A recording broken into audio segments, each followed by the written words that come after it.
Haleluya, haleluya, bene data, muri amahoro, Imana ikomeze kubana natwe twese. Ni Pasiteri Marie Thérèse ngarutse kuvuga Imana. Nk'uko inyandiko itangira rero, natangiye mvuga ngo ubuhanuzi bw'ikamyo icitse feri. Iyi kamyo nayibonye icitse feri, mbona yanditseho Agitros. Nuko mbona aho igeze, Imana impisha ibintu bikomeye kuko yahise itwikiriza umwijima aho hantu. Ariko mbere yo kuhatwikiriza umwijima, nabanje kubona imiryango y'ikamyo ifunguye, shoferi yitambukiye cyangwa se asa n'uwavuyemo. Niba yaravuyemo akabaho, niba yaravuyemo wenda kuri umuntu ataruka, ntabwo nabimenye kuko sinamubonye, ariko imiryango yari ikinguye. Nuko hahita hatwikirizwa umwijima, bigaragara ko hari habaye ibintu bikomeye. Imana rero mu buhanga bwayo hari igihe ishobora kukwereka ibintu ariko ntikwereke finali yabyo, bitewe n'uko ikuzi. Ese biragutera ubwoba? Ese urajya ubyibuka wumve hari ukuntu ubaye? Imana ikabireka kubikwereka uko birangiye, ariko mu by'ukuri bizarangira nabi. Hakaba n'igihe ibikwereka bitewe no gukomera ikuziho. Hari n'uburyo ibikwereka ariko ikabinyuza mu marenga akomeye, ku buryo bisobanurwa n'umwuka. Bigusaba kongera gusenga kugira ngo bisobanukirwe neza. Iyi kamyo rero narabwirwaga ngo mbwire abantu basenge, iyo kamyo ikumirwe cyane mu buryo bukomeye. Mboneyeho kubabwira ngo dusenge, nubwo nari maze igihe narabyihoreye, ariko iyi mesaje ngiye gutangira niyo itumye nongera kugaruka kuri iyo kamyo. Bimwe mu biranga ikamyo icitse feri rero, iyo kamyo ntigira rutangira kandi irararika, igahwatahwata ibyo igezeho byose nta kisiga. Bene iyo kamyo ntiyibuka ko shoferi bari inshuti, bagendanaga, bakoranaga. Ntiyibuka yuko nabi igiye guhatahata, bamwe muri bo wenda bari kuzayiha ikiraka, igatunda nk'ibintu byabo,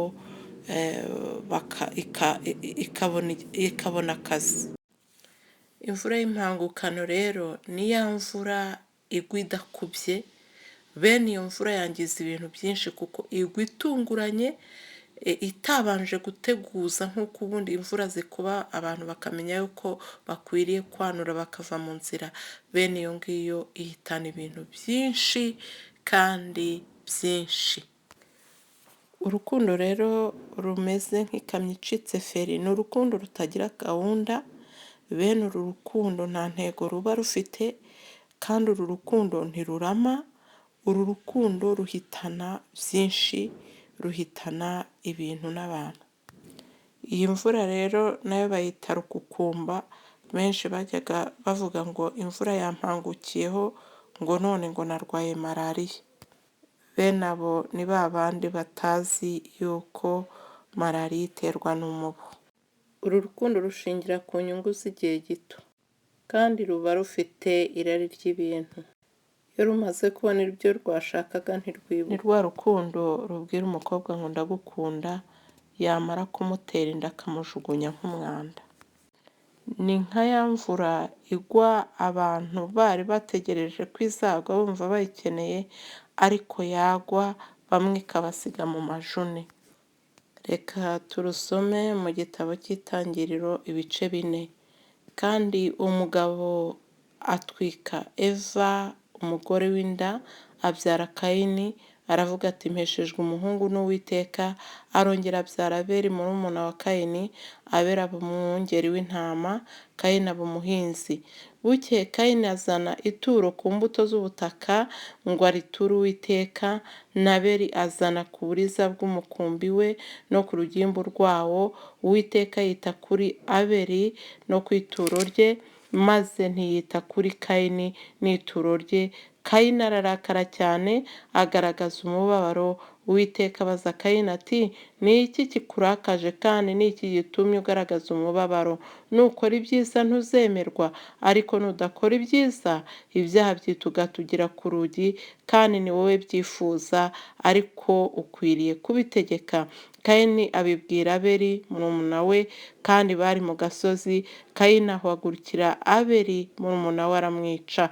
Uwiteka abaza Kayini ati, Abeli murumuna wawe ari he? Aramusubiza ati, ndabizi se, ndi umurinzi wa murumuna wanjye. Mu bisanzwe rero, ubundi umukuru arinda umutoya. Kayini yagombaga kurinda Abeli, kandi yagombaga kumukunda urukundo rwa kivandimwe ruzira uburyarya. Ikigaragara ni uko Kayini yifuzaga ko ibyiza byose byaba ibye, yumvaga ari we wagubwa neza, yumvaga ari we wakwemerwa wenyine. Hari umuntu mubana ugira ngo hari urukundo rubabanishije, cyangwa hari imigozi ibazirikanyije, ariko yabona imbarutso gato ukayoberwa niba ari wa wundi wari uzi. Ibyo bigendana n'umutima mubi w'ishyari, kandi ishyari nibwo bwicanyi. Uwiteka yarambwiye ngo mbwire abantu ko mu mitima y'abantu bamwe Satani ahagurukijemo umwuka wa Kayini. Umwuka wa Gahini wamaze kugera mu mitima y'abantu, ndetse mu mitima y'abantu bamwe rurasibana. Ijambo ry'Imana riratubwira riti, wizera umwana w'umuntu avumwe. Uwiteka yatangiye kubaza Kayini mbere y'uko yica Abeli, yagira ngo amuhe gasopo. Ijambo ry'Imana kandi ritubwira ko ugitekereza ikintu uba umaze kugikora. Itandukanye n'icyaha cya Kayini, rinda umutima wawe kuruta ibindi byose birindwa, uzaba amahoro masa.